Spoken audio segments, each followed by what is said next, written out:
It's almost funny now, looking back, how you can spend 15 years building something and lose it all in a single evening.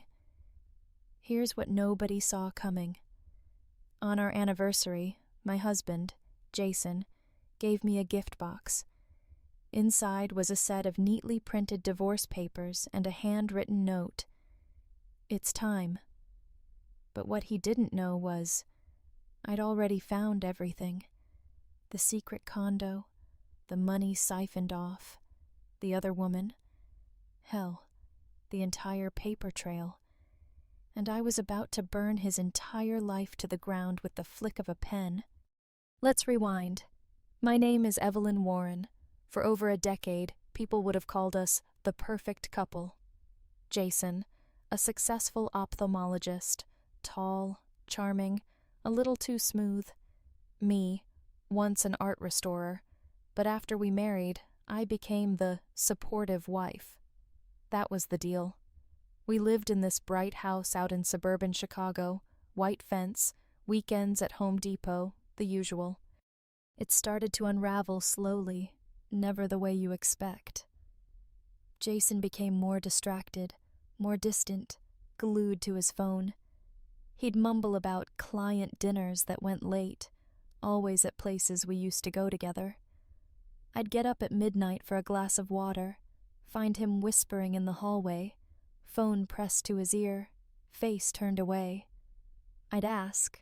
He'd shrug it off. Just work, Ev. Go to bed. Just work, Ev. Go. Funny how you start making excuses for someone you love. Maybe it's stress. Maybe I'm being paranoid. But then, little things started piling up. New suits charged to our joint account, but no meetings on the calendar.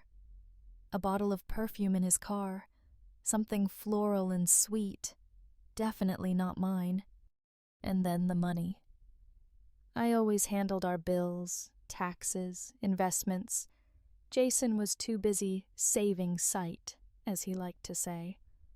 But suddenly, I noticed a $280,000 withdrawal from our retirement fund, labeled Cedar 41 Holdings. I asked. He laughed it off. Tax shelter, honey, for when we buy that place in Charleston. My gut twisted. I wanted to believe him, God I did. But then came the real gut punch. I was looking for last year's tax returns in the safe and found a thick envelope, no label. Inside, contracts for a luxury condo downtown, bought under an LLC, Jason's signature all over it. Tucked between the papers, a tiny metal key. The address? Some high-rise in Hudson View, nowhere near his work. I didn't cry. I didn't yell. That's not me. I started making copies. The next 3 days felt like living in a cold, bright spotlight. I went through his email. He never changed his passwords. Cocky move. Messages with Megan T showed up.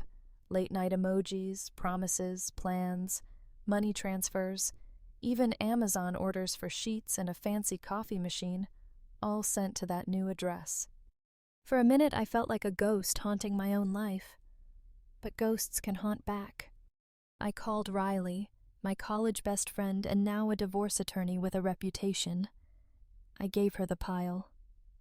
Keep quiet, I said. Not yet. Because Jason?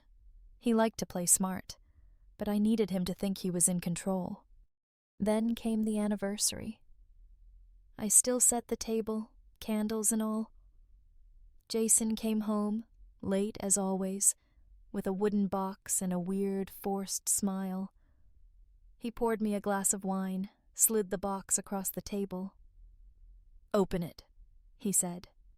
I did. Divorce papers, perfectly arranged, stapled. He started talking. It's better for both of us, Ev. I know you've been unhappy. I want to make this easy. Clean split. I'll move out. You can keep the house. I just stared at him. 1,000 thoughts, none of them kind. But here's what he didn't expect. I was done being the one who begged or wept or asked for a reason. I stood up, walked over to the sink, poured out my wine, turned back. Is Megan getting a set of papers too? He blanched, almost dropped his glass. Don't, he whispered. I laughed. I couldn't help it. Oh, honey, you thought I didn't know? He tried to backpedal, stories tripping over themselves, but I'd already made my move. The next morning I left.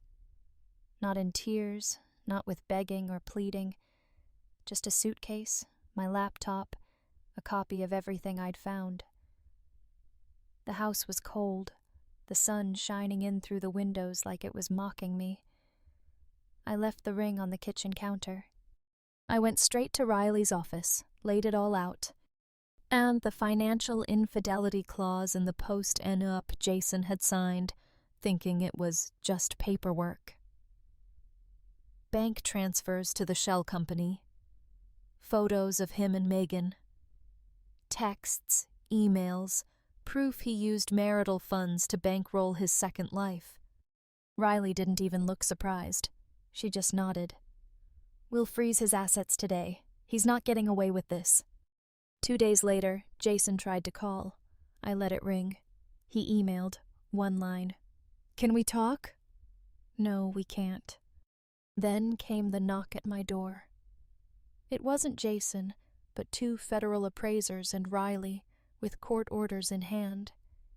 They walked through the house, snapping photos of everything. Jason pulled up, saw the SUVs, the suits, the look on his face.